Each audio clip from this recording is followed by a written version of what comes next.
اب حضرت ابوبکر صدیق رضی اللہ تعالیٰ عنہ کے اسلام لانے کا واقعہ آپ کی گوش گزار کرتا ہوں۔ اسد الغابہ کے اندر یہ حدیث پاک موجود ہے، حضور صلی اللہ علیہ وسلم نے جس وقت اعلان نبوت فرمایا، حضرت صدیق اکبر ان دنوں یمن میں تھے، اپنا تجارتی مال لے کر گئے ہوئے تھے۔ اس وقت وہاں پر یہ مختلف شیوخ سے مل رہے تھے۔ ایک دن ایک بزرگ سے ملے، وہ آپ کو دیکھ کر کہنے لگا کہ آپ عرب سے آئے ہیں؟ کہا ہاں عرب سے آیا ہوں۔ آپ قریشی ہیں؟ کہا جی قریشی ہوں۔ آپ کا تعلق بنی تیم سے ہے؟ کہا جی بنی تیم سے ہے۔ پھر وہ کہنے لگا اچھا پھر اس طرح کریں کہ اپنے پیٹ سے کپڑا ہٹائیں۔ حضرت ابوبکر صدیق کہنے لگے کہ وجہ کیا ہے؟ آپ نے کہا عرب سے آیا ہوں تو عرب سے آیا ہوں، آپ نے کہا قریشی ہوں تو قریشی ہوں، آپ نے کہا بنی تیم سے ہوں تو بنی تیم سے ہوں، یہ پیٹ سے کپڑا ہٹانے کی بات کیا ہے؟ وہ کہتے آپ کپڑا ہٹائیں، میں آپ کو کوئی خوشخبری سناتا ہوں۔ حضرت ابوبکر صدیق نے پیٹ سے کپڑا ہٹایا، اس نے آپ کا پیٹ دیکھا، پھر کپڑا نیچے کر کے کہنے لگا کہ میں نے آپ کے پیٹ سے کپڑا ہٹانے کا اس لیے بولا ہے کہ میں نے پہلی کتابوں کے اندر پڑھا ہے کہ جو آخری نبی ہوں گے عرب شریف سے نکلیں گے، ان کا جھنڈا لے کر دو بندے سب سے پہلے نکلیں گے، ایک بالکل نوجوان ہوگا یعنی حضرت علی، اور ایک ادھیڑ عمر کا ہوگا۔ وہ جو ادھیڑ عمر کا ہوگا وہ انہی کے قبیلے سے ہوگا، قریشی ہوگا، بنی تیم سے ہوگا، اور اس کی ناف کے اوپر بھی ایک تل ہوگا، اس کی ران کے اوپر بھی ایک تل ہوگا۔ تو آپ کی ران تو میں دیکھ نہیں سکتا تھا کیونکہ شریعت اجازت نہیں دیتی، اور آپ کا پیٹ میں دیکھ سکتا تھا، اس لیے میں نے کہا اپنا پیٹ دکھائیں، میں آپ کو خوشخبری سناتا ہوں۔ اب آپ کے پیٹ کے اوپر واقعی تل میں نے دیکھ لیا ہے، آپ کو خوشخبری سناتا ہوں، ان قریب جو شخص مکے سے اعلان نبوت کرے گا اس کا سب سے پہلے جو جھنڈا لے کر نکلے گا وہ تو ہی ہوگا، تو سب سے پہلے اس کا جھنڈا لے کر نکلے گا۔ تو پتہ چلا حضرت ابوبکر صدیق کا تذکرہ پہلی کتابوں کے اندر بھی موجود ہے، حضرت علی کا تذکرہ پہلی کتابوں کے اندر بھی وہ موجود ہے۔ وہ پہلی کتابوں کا عالم، پہلی کتابیں پڑھ کر آپ کو جان جاتا ہے کہ یہ بندہ ہے جو حضور علیہ السلام کا سب سے پہلے جھنڈا لے کر نکلے گا۔ پھر کہتے ہیں میں وہاں پر اور شیوخ سے بھی ملا، آتے وقت اس شیخ نے حضور علیہ السلام کی شان میں ایک نعت لکھ کر مجھے دی۔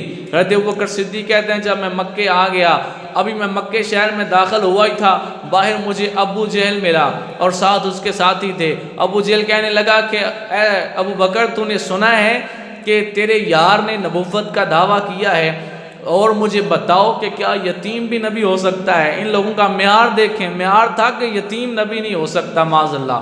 حضرت ابوبکر صدیق کہتے ہیں میں نے کہا میں پہلے جا کر ان سے ملتا ہوں، کوئی بات کرتا ہوں، پھر آ کر جواب دوں گا۔ حضرت ابوبکر صدیق کہتے ہیں میں اپنا گھر نہیں گیا، سیدھا حضور علیہ السلام کی طرف گیا، جا کر دروازہ کھٹکھٹایا، اندر سے میرے آقا علیہ السلام نکلے اور آتے ہی مجھے کہنے لگے کہ اے ابوبکر صدیق تجھے سلام کہتا ہوں اور تجھے میں مبارک دیتا ہوں کہ میں ساری انسانیت کی طرف اور تیری طرف اللہ کا رسول بن کے آیا ہوں۔ یہاں سے حضرت ابوبکر صدیق کا ایک وہ اعجاز بھی ظاہر ہو رہا ہے کہ میرے حضور فرماتے ہیں اگر ایک پلڑے میں ساری امت رکھی جائے، ایک پلڑے میں ابوبکر صدیق رکھا جائے، میرا ابوبکر ساری امت پہ بھاری رہے گا۔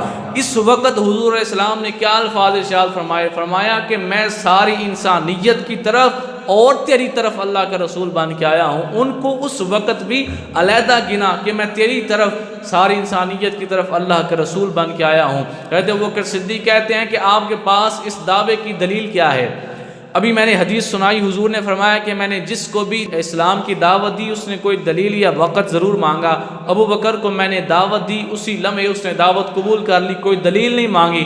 لیکن اس حدیث کے اندر ہے کہ دلیل مانگی، حدیثیں دونوں ٹھیک ہیں، یہاں جو وہ دلیل مانگ رہے ہیں وہ اپنے لیے نہیں مانگ رہے، وہ تو بحیرہ راہب کے زمانے کے یقین کر چکے تھے کہ حضور علیہ السلام نے اعلان نبوت فرمانا ہے۔ اس وقت دلیل اس لیے مانگی کہ ابھی ابو جہل تو مجھے باہر ملا ہے، ابو جہل نے کہا ہے کہ اس نے اعلان نبوت کیا ہے، تو جا کر اس کو کوئی دلیل تو دینی ہے، وہ کہے گا ایسے ہی تو نے مان لیا۔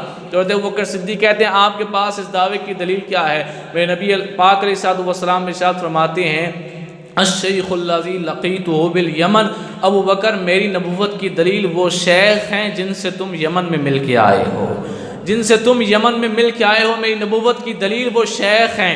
تو حضرت ابوبکر صدیق کہنے لگے میں وہاں ایک شیخ سے نہیں ملا، بہت سے شیوخ سے ملا ہوں، آپ کس شیخ کی بات کر رہے ہیں؟ بے نبی پاک علیہ السلام ارشاد فرماتے ہیں ابوبکر اسی شیخ کی بات کر رہا ہوں جس نے تجھے میری نعت لکھ کر دے کر بھیجا ہے، بتاؤ وہ نعت جو شیخ نے تمہیں دی ہے وہ تم سناؤ گے یا میں تم کو سنا دیتا ہوں؟